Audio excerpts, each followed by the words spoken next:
Diemžēl arī pēdējā izbraukuma spēlē Zagrebā Dinamo Rīga piedzīvoja zaudējumu ar 2-3 piekāpjoties vietējai Medveščaka komandai.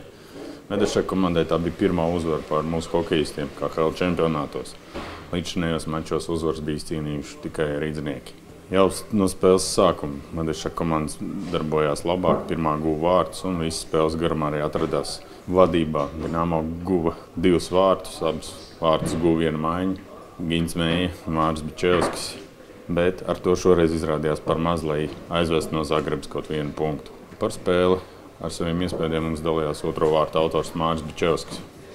Pēdējā izbraukuma spēlē atkal kaut kas, bet mazliet pietrūka. Kas bija tas mazliet? Es domāju, ka labāks spēles sākums un atkal tās iespējas, kuras mēs neizmantojām, kur mēs vajadzēja iemest. Kas notika spēles sākumā? Nezinu. Viņi bija vienkārši labāki nekā mums, ātrāki, labāk kontrolē ripu. Es nezinu, tas arī bija tas, kas atšķīra viņu sākumā no mums. Otrā periodā viss mazliet uzlabojās, bet tāpat paškļūdas, zaudētu vārtu. Kas bija tas, kas bija jāizdara, lai uzvarētu? Protams, mazāk tās kļūdas bija jāpieļauj un jāizmanto tās iespējas, kuras mēs paši radījām un kur vajadzēja iemest kaut kā tā. Pašam it kā spēle nebija slikta. Tā atkal maiņa cīnījās, bija iespējas, ar kuriem partneriem ir vislabāk spēlēt kopā. Arī kur ir labi spēlēt. Nav man tādi mīļākie partneri komandā. Bet, it kā jau labi, kad goli iemetām, 2 golus iemetām. Ja tāpēc, ja komanda neuzvar, tad tas prieks arī no tāds vairāk. Kā jāgatavojas spēlēm Rīgā? Tagad jābrauc mājās un jāgatavojas un beidzot jāuzvar. Mīns, ka tāds principiāls pretinieks, vai būs kaut kāds arī īpašs noskaņojums šo spēli? Es domāju, ka mums nevajag nekādu vairs īpašu noskaņojumu. Es tāpēc zinu, ka mums jāuzvar tā spēle, ir tā kā vienalga kā, bet mums jāiet tur un jāiet un jāspēlē uz uzvaru. Paldies! Pēc. Un kā ierasts arī treneru pēcspēles komentāri.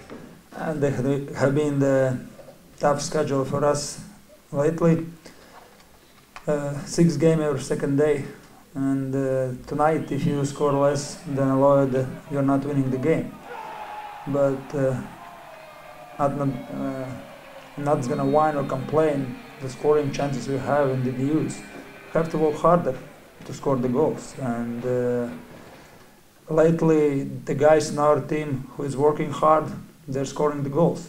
And the guys who wanna play deep sea double nice goals, if that doesn't work, have to play harder to score the garbage goal. Anyway, it's a goal, and it counts.